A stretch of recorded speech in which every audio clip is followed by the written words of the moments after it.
గురుగారు, మరి ఈ కనుమ పండుగ యొక్క ప్రత్యేకత ఏమిటి? ఈ రోజు పాటించవలసినటువంటి నియమాలు ఏమిటో తెలియజేస్తారా?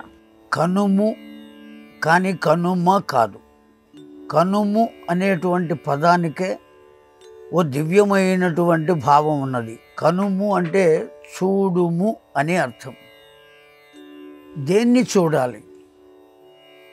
వస్తుతః ఈ సంక్రాంతి అనేటువంటి పండుగ 4 రోజుల పండుగ. అందులో 3వ రోజు ఈ కనుము.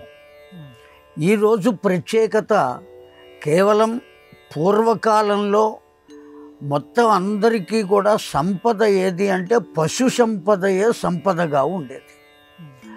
ఆ పశువుల వల్ల కలిగేటువంటి పంటలను, ఆ పంటలకు ఆధారమైనటువంటి పని చేసేటువంటి కమతము చేసేటువంటి వారిని, వీరందరినీ గౌరవించుకోవటానికి ఏర్పాటు చేయబడినటువంటి దివ్యమైనటువంటి పండుగ.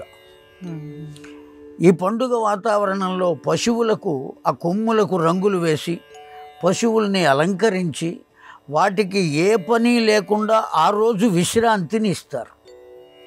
అలాగే వాటి ద్వారా పొలం పనులు చేసేటువంటి కూలివారు ఎవరైతే ఉంటారో వాళ్ళను కూడా అంతగా గౌరవించేటువంటి రోజు. మిగిలిన రోజుల్లో ఎన్ని పనులు చేయించుకున్నా ఆ రోజు మాత్రం వాళ్ళ చేత ఏ పని చేయించేవారు కాదు.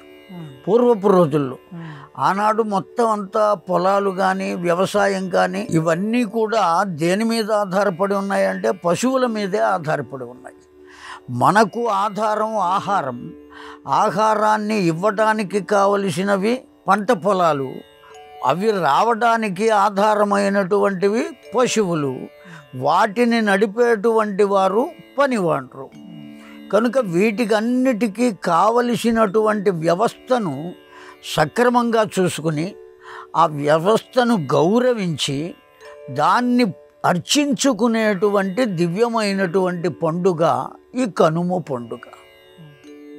కనుక కేవలం పశువులనే కాకుండా పక్షులను కూడా గౌరవించేటువంటి పండుగ. సంక్రాంతి పండుగ నాడు పంట ఇంటికి చేరుతుంది. ఈ కనుమ పండుగ నాడు పూర్వపు రోజుల్లో ఆ ఇంటి ముందు కంకులతో ఓ అందమైనటువంటి గూడులాంటిది తయారు చేసి ఇంటి ముందు కట్టేవాళ్ళు.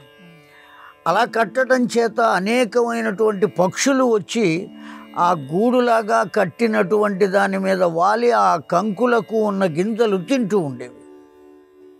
ఈ విధంగా పక్షులను ఆదరించడం, పశువులను ఆదరించడం, పనివాండ్లను ఆదరించడం, ఇన్ని రకాలుగా చేసుకోవలసినటువంటి పండుగనే కనుమ పండుగ అని చెబుతారు.